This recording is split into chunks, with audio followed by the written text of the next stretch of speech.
Hello everyone, welcome to the chemistry की पाठशाला। हम चैप्टर फिनिश कर चुके अपना चैप्टर 1 सॉल्यूशन थ्योरी और हर उस टॉपिक पे एक एक क्वेश्चन और न्यूमेरिकल बेस्ड भी कर चुके हैं। आज से मैं स्टार्ट करने जा रहा हूं एक एनसीईआरटी क्वेश्चंस की सीरीज जिसमें मोस्ट इंपोर्टेंट क्वेश्चंस इस चैप्टर के हम डिस्कस करेंगे। पूरे पार्ट को मैंने दो वीडियोस में डिवाइड किया है। पार्ट वीडियो 1 में 1 से 15 बैक एक्सरसाइज क्वेश्चन की मैं बात कर रहा हूँ। 1 से 15 या 20 क्वेश्चन के बीच की बात करूंगा। आगे मैं उन बाकी क्वेश्चंस की बात करूंगा। ये क्वेश्चंस इस ऐसे क्वेश्चंस है कि आपको किसी भी हाल में छोड़ के नहीं जाने हैं या फिर बाकी क्वेश्चन से थोड़े से डिफरेंट है या इनमें अलग में हर अलग कॉन्सेप्ट लग रहा है। फाइन, तो मैं स्टार्ट करने जा रहा हूं वीडियो। अगर अब तक आपने इस चैप्टर की वीडियोस नहीं देखी है, पहले उस वीडियोस को देखिए। कहीं ऐसा ना हो कि मैं फॉर्मूला यूज कर रहा हूं, मैं कुछ टर्म्स यूज कर रहा हूं, वो आपको समझ में ना आए। तो उन सब की वीडियोस भी आपको डिस्क्रिप्शन में मिल जाएंगे। पूरे चैप्टर की हर वीडियोस को हमने टॉपिक वाइज ही बनाया है, तो आप जाके उसको जरूर देखेंगे। प्लस इस वीडियो के अंदर क्या प्लस पॉइंट है कि मैंने इसमें क्वेश्चन नंबर भी वही बताया है कि जो आपकी बैक एक्सरसाइज में मेंशन है। फॉर एग्जांपल, अगर मैं फर्स्ट क्वेश्चन की बात करूं, क्वेश्चन नंबर 2.6, तो 2.6 ये जिससे आपको आसानी होगी वो बुक में कोई आंसर क्वेश्चन फाइंड करने के लिए। तो अगर अभी आप मेरे साथ ये क्वेश्चन कर रहे हो तो आप अपनी एनसीईआरटी बुक निकाल लीजिए, जिससे आप लोग ये पता चल जाएगा हमने कौन कौन से क्वेश्चन किया, मार्क करते चले जाएंगे। फाइन, बात करते हैं सबसे पहले क्वेश्चन नंबर 1 की। 2.6 जो क्वेश्चन है हमारा, H2S, a toxic gas with rotten egg smell like, is used for the qualitative analysis if the solubility of H2S, see solubility, अब जो मैं बॉक्स में करूंगा इसका मतलब वो टर्म हमारी या उसका पार्ट हमारा आंसर में यूज होने जा रहा है। solubility of H2S in water at STP 0.195 m। ये स्मॉल m किस बात को रिप्रेजेंट करता है? इसको इसकी यूनिट होती है मोलैलिटी। वेरी गुड, किसकी होती है? मोलैलिटी की होती है। और आपको क्या निकालना है? Henrys constant. किसकी वैल्यू निकालनी है? Henrys constant. तो अगर हेनरीज कांस्टेंट दी हुई है तो इसका मतलब हमें समझ में आ गया कि हमारा फॉर्मूला कौन सा लगने जा रहा है? हेनरीज कांस्टेंट का फॉर्मूला क्या था? प्रेशर इज इक्वल टू के एच इंटू में solubility. This is the formula of our Henrys constant. तो इसको आगे हम पढ़ते हैं, आंसर की तरफ देखेंगे फटाफट से। चलिए, सोल्यूबिलिटी का मतलब क्या हुआ? देखो, हर क्वेश्चन में ना, जो अगर आपको डायरेक्ट सोल्यूट और सॉल्वेंट का मास नहीं दे रखा तो कुछ अलग टर्म दे रखी होगी, उसी से हमें वो चीज निकालनी पड़ेगी। सोल्यूबिलिटी का जो दे रखा है 0.195 m का मतलब क्या है? Molality. What do you mean by molality? Number of solute present in the 1 kilogram of this solvent. अगर 1 किलोग्राम ऑफ सॉल्वेंट की बात कर रहे हैं, that means 1000 gram of solvent. और यहाँ पे हमारा H2S को किस में डाल रहे हैं? वाटर के अंदर। H2O के अंदर हम क्या डाल रहे हैं? H2S को डाल रहे हैं। So water here act as a solvent and H2S is your solute. अगर 0.195 m का मतलब क्या है? इस that means 0.195 mole. This is 0.195 mole of H2S present in the 1000 gram, मतलब 1 kg ऑफ वाटर। अब ये लाइन समझ में आई आपको? अब मैं आप दोबारा से फॉर्मूला लिख रहा हूं, P इज इक्वल टू के एच इंटू में सोल्यूबिलिटी। क्या पूछा हुआ है? सोल्यूबिलिटी। अब आपको यहां पे प्रेशर की भी वैल्यू दे रखी है। सर कहां दे रखी है? ये देखिए, एसटीपी की वैल्यू। एसटीपी मतलब स्टैंडर्ड टेम्परेचर एंड प्रेशर। आपको प्रेशर की वैल्यू पता है, केएच हमें निकालना है। मोल फ्रैक्शन, किसका मोल फ्रैक्शन? मोल फ्रैक्शन आएगा आपका H2S का। जब आप उसके मोल फ्रैक्शन निकालने जाएंगे तो mole fraction of H2S is nothing moles of H2S divided by moles of H2S plus moles of water. Water के मोल्स आपने निकाल लिए, 1000 डिवाइडेड बाय 18। ये वैल्यूज आपके दिमाग में फिक्स होनी चाहिए कि 1000 ग्राम या 1 लीटर, 1 kg, 1000 ग्राम वाटर के अंदर फिक्स मोल्स होते हैं 55.55। अब जब आपने H2S के मोल फ्रैक्शंस निकाल लिए हैं, मोल फ्रैक्शन जब आप निकालेंगे, एंड सेकेंड आपको एसटीपी पे प्रेशर की वैल्यू पता होनी चाहिए, दैट इज 0.987 बार।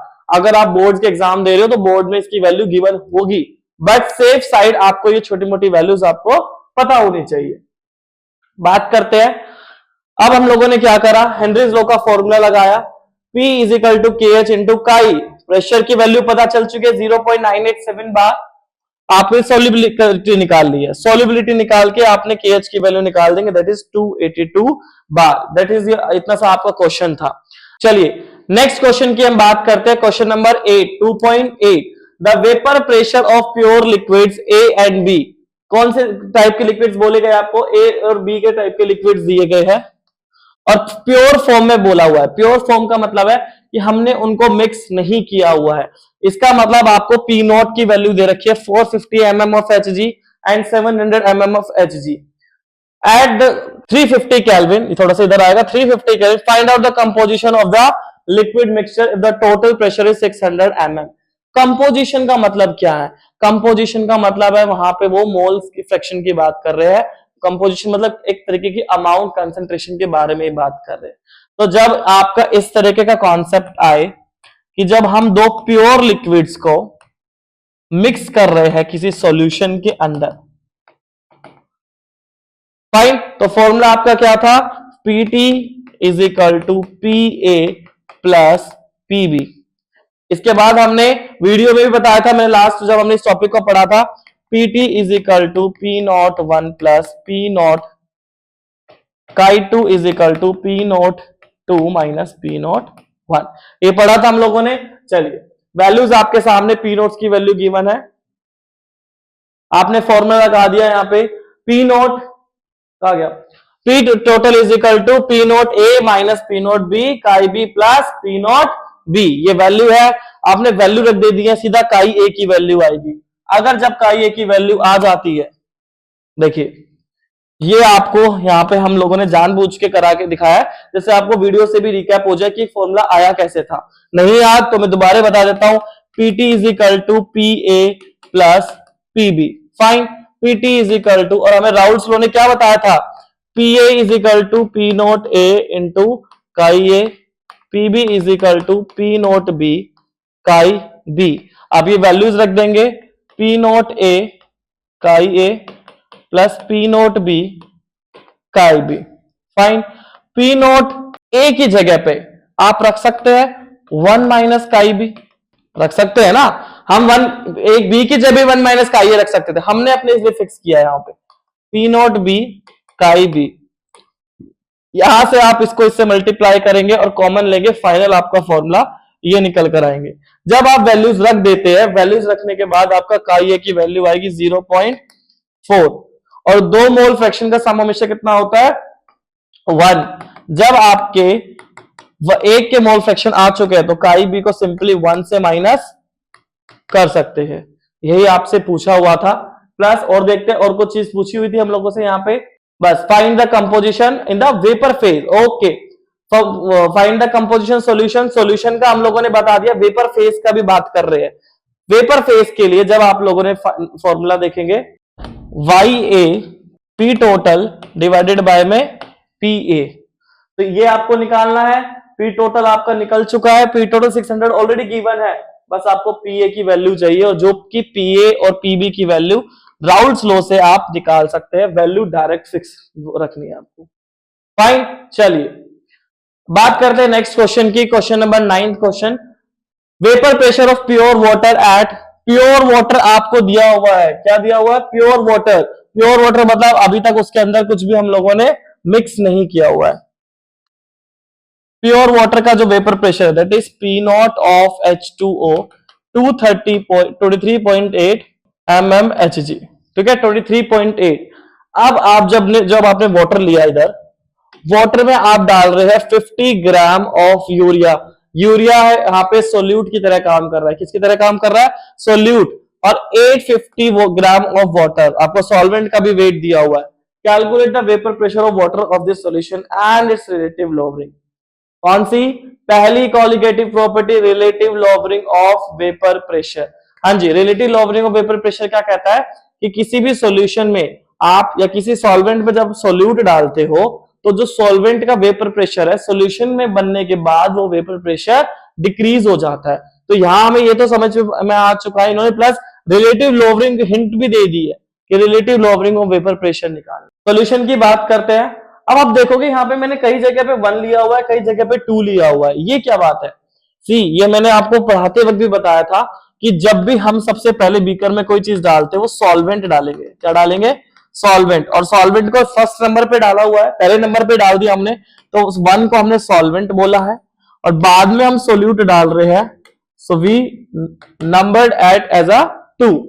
चलिए अब आपको यूरिया का गिवन मास था 50 ग्राम दिया था, 850 ग्राम किसका दिया था, वाटर का गिवन मास दिया हुआ था। सॉल्वेंट का दे दिया है, दिस इज सॉल्वेंट,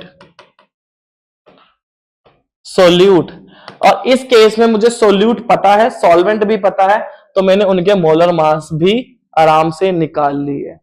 अब आपको पूछा हुआ है, फॉर्मूला होता है P note minus P divided by में पी नोट इंटू में काई 2 आप निकाल लेंगे क्योंकि हम लोगों को सारी वैल्यूज पता है, मोल फ्रैक्शंस निकल जाएगा काई 2 का, सोल्यूट का। आपको बेसिकली पी की वैल्यू निकालनी है कि जब आपने सॉल्यूशन बना दिया तो वेपर प्रेशर कितना आई वैल्यू आई है। फॉर्मूला लगाया आपने, सारी वैल्यूज में फिक्स रख दिया है। स्टिल मैं एक एक पार्ट फिर से करके दिखा देता हूं। P note minus P divided by में पी नोट, और 1 लिख रहा हूं, दैट्स रिप्रेजेंट कि ये हमारा सॉल्वेंट का जो हमारा वाटर है उसका वेपर प्रेशर या कैसे डिक्रीज हो रहा है। N2 divided by N1 plus N2। क्यों हम लोगों ने N2 लिया, क्यों हमने सोल्यूट का मोल फ्रैक्शन निकाला, क्योंकि ये कॉलिगेटिव प्रॉपर्टी है और कॉलिगेटिव प्रॉपर्टी सोल्यूट पे डिपेंड करती है। सोल्यूट के डलने से ही, सोल्यूट के आने से ही हमारा रिलेटिव लोअरिंग हुआ है वेपर प्रेशर का। फाइन, वेपर प्रेशर का डिक्रीज हुआ है। N2 की जगह what do you mean by moles, formula of moles given mass divided by में मोलर मास। सो N2 की जगह रखेंगे W2 bye M2, W1 bye M1 plus W2 bye M1। देखो ये आपके ऊपर डिपेंड करता है कि आप इस वैल्यू सारी डायरेक्ट इस फॉर्मूले में पुट कर दो, या फिर आप पहले N1 के मोल्स अलग निकालिए, N2 के मोल्स अलग निकालिए और उसको फिर यहाँ पे डायरेक्ट में फिक्स वैल्यू डाल दीजिए। वो आपके ऊपर डिपेंड करता है कि आपको आप किस में कंफर्टेबल है। जब हमने यहाँ पर वैल्यूज निकालने लगे तो देखो यहाँ पे P की वैल्यू आई 23.4 mmHg, तो पहला पार्ट तो डन। फिर इन्होंने पूछा है रिलेटिव लोवरिंग। अगर मैं इस फॉर्मूले की बात करूं P note minus P divided by में पी नोट, सिर्फ न्यूमरेटर की बात करेंगे तो इसको बोलते हैं लोवरिंग ऑफ वेपर प्रेशर। और अगर मैं पूरी टर्म की बात करूं तो अगर मैंने उसको रिलेट कर दिया, प्योर वाले से डिवाइड करा है, तो इसको हम बोलते हैं relative lowering of vapour pressure. तो बच्चे क्या करते हैं ना कि जब आपको पी नोट की वैल्यू गिवन है, पी की वैल्यू यहां से पता चलेगी, दोबारा सोल्व करना स्टार्ट कर देते हैं।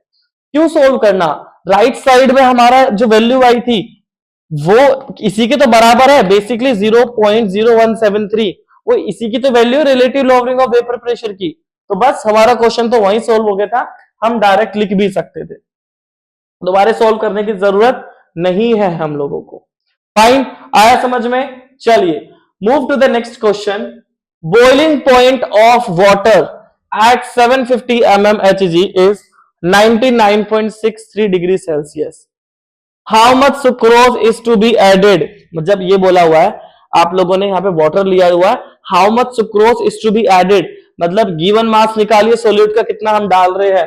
तो यहां से हमसे पूछ रहे हैं W2, क्या पूछ रहे हैं W2, and in 500 gram of water W1 की वैल्यू फिक्स है। फिर याद दिला रहा हूं, 1 is for the solvent, 2 is for the solute and boils at 100 degree Celsius. देखो कितने प्यार से क्वेश्चन को बड़े इन्होंने एलेबरेट कर दिया अच्छे से, कि जब प्योर वाटर था तो वो 99.63 डिग्री सेल्सियस पे बॉइल हो रहा था, लेकिन अब जब हमने उसके अंदर W2 डाला है, कुछ अमाउंट का सुक्रोज डाल दिया है, तो हम लोगों का जो बॉइलिंग पॉइंट है वो 100 डिग्री सेल्सियस हो गया। कौन सी property, second colligative property, elevation in boiling point, elevation in boiling point. तो आपको यहां पे केबी की भी वैल्यू दे दी है, फॉर्मूला लगाएंगे हम लोग, delta TB is equal to KB into molality, KB into molality. Molality का फॉर्मूला सबको पता है, केबी इंटू मोलैलिटी का formula moles of solute divided by में weight of solvent, if solvent is in the gram multiplied numerator to the 1000, that's it। Moles की जगह क्या रख सकते हैं आप, given mass of solute into the molar mass of the solute. Fine, चलिए अब इसके आंसर पे देखते हैं। अब आपको जो यहां पे वैल्यूज दी थी, डेल्टा टीबी क्या होता है, इसको याद है? T note B minus TB है, TB minus T note B. फिर याद दिला देता हूं मैं, अगर अभी हमने बात करी थी जब प्योर फॉर्म में था टी नोट बी था, बॉइल होने के बाद टीबी आया एंड टीबी की value is greater than T note B और चेंज कभी भी नेगेटिव नहीं होता है। So we will write TB minus T note B. इन्होंने क्या किया हुआ है, इन्होंने पता नहीं, मुझे भी समझ में नहीं आया कि बार बार 100 इसको केल्विन में चेंज करने की क्या जरूरत है। आपको मैं इसका लॉजिक भी बताता हूं। बहुत गलती करते हैं, ये मेरा लिखने का मतलब सिर्फ एक ही यहाँ पे मतलब बनता है कि बच्चे क्यों एक्स्ट्रा पार्ट कर देते हैं। देखो केल्विन वाले, अगर दो हम केल्विन वालों को माइनस करेंगे या 2 डिग्री सेल्सियस वालों को माइनस करेंगे, चेंज तो उतना ही आना है। कैसे? अगर मान लीजिए 1 डिग्री सेल्सियस से 4 डिग्री सेल्सियस गया, चेंज कितना आने वाला है? 3 डिग्री सेल्सियस।